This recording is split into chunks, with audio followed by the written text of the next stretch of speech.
In today's video, we're going to break down this tool that I'm currently standing on that gives our players a significant advantage when they take the ice. Now, we all know that skating is king, but for players to truly dominate the game, they have to have great hands as well. And this tool right here is something that helps our players have that massive advantage and confidence when they take the ice. This is X7 Hockey. My name is John Swanson. You'll see our players and alumni in the USHL playing college Division I, Division III, AHL, NHL, and the Olympics. Now, if you've been on YouTube long enough, there's a good chance that you have seen other coaches that have lines on whether it's the ice or concrete or even some synthetic tiles. And what that is a stick handling grid. And it's a tool that we all fall in love with. And there's various reasons that I'll break down in a moment, but it's a very powerful tool.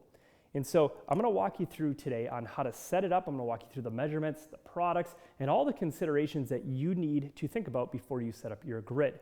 Now, first and foremost, before we set it up, why is this such a tool that I believe in so much?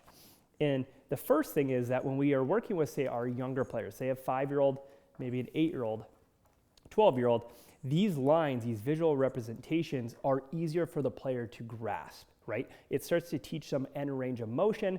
And it's a lot easier than starting to call out, hey, I want you to go foot to foot, or I want you to go into a reach pattern. You can say, I want you to go to blue.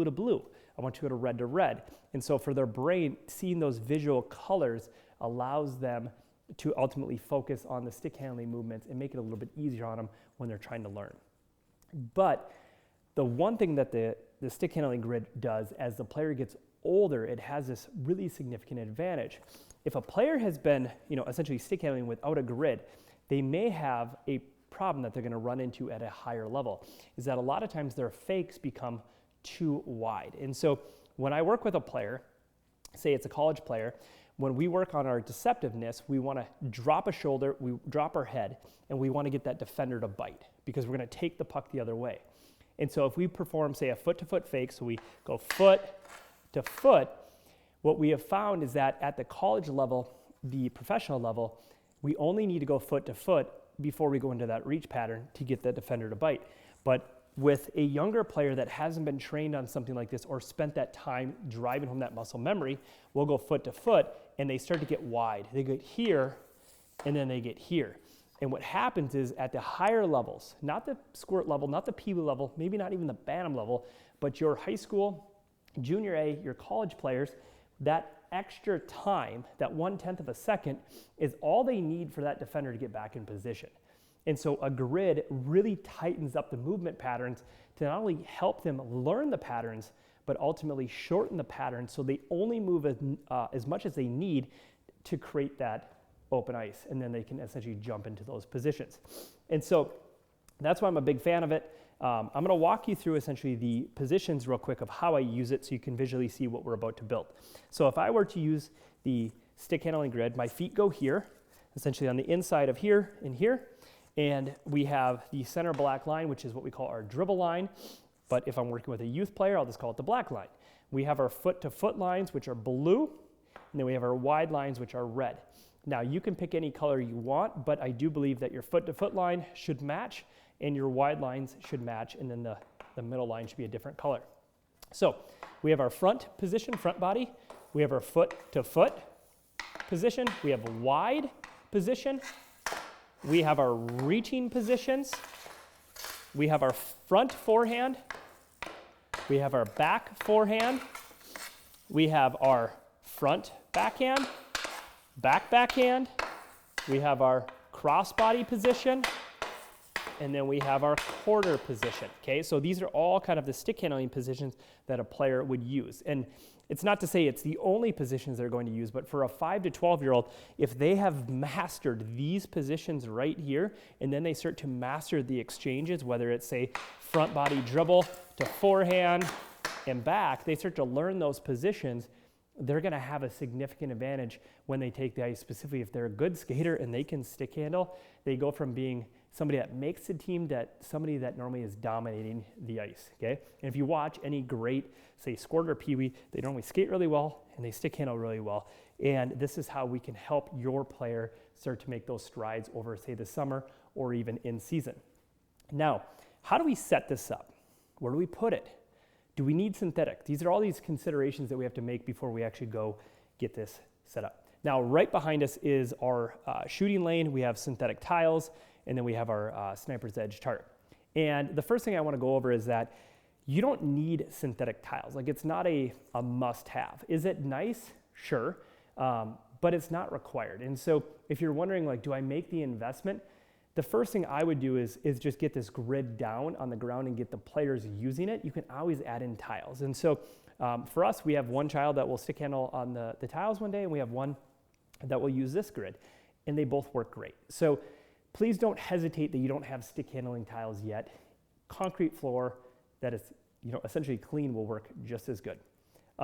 So we have to make the consideration. Are we put it on our synthetic? Are we going on concrete floor? Now, the next thing we're going to need to do is we're going to draw our grid. And so for that, I had our measuring tape out, and then I used a blue Sharpie. And I don't think you can see the lines, but there's all the grid marks are all around for me to essentially create this grid. So once I marked everything up, then I had to make a decision. Am I going with a paint marker, or am I going to go with electrical tape? Okay. And so I was going to go with a paint marker. So this is the hockey marker. I use these on ice. And so I used our black, blue, and red were the color system. Now, I have used electrical tape before, and the benefit of the electrical tape is that when you're done, you can just pull it up if you want to redo it. The catch of it is that you have to redo it, and number two is that every now and then the edges will roll on this a little bit, which gets annoying. So it's up to you. Benefit is, if you can't necessarily paint your floor because of where you're at, this works great. So once we've made the decision of where we're going to put it, we've made the decision, are we going to paint it? Now we have to essentially mark it up. So you're going to grab your measuring tape, and I used a measuring tape, a 2x4, and a blue Sharpie to essentially mark my grid. Now let's go through the measurements of this grid. This red line right here is 4 feet. This blue line at the top is 4 feet. So we have essentially a 4-foot square. And then this line from here to here is 6 feet. That's 6 inches right there. Now, if I was setting this up for myself, everything in the square works. The only thing I would probably move is that this line would become an 8-foot line because of my forehand position, right? So I'm out in front of it, and then you can see kind of on the backhand, I'm out in front of it. So, but again, this is set up for my players at home, and they're far smaller than me, and this is a plenty big enough grid for them, okay?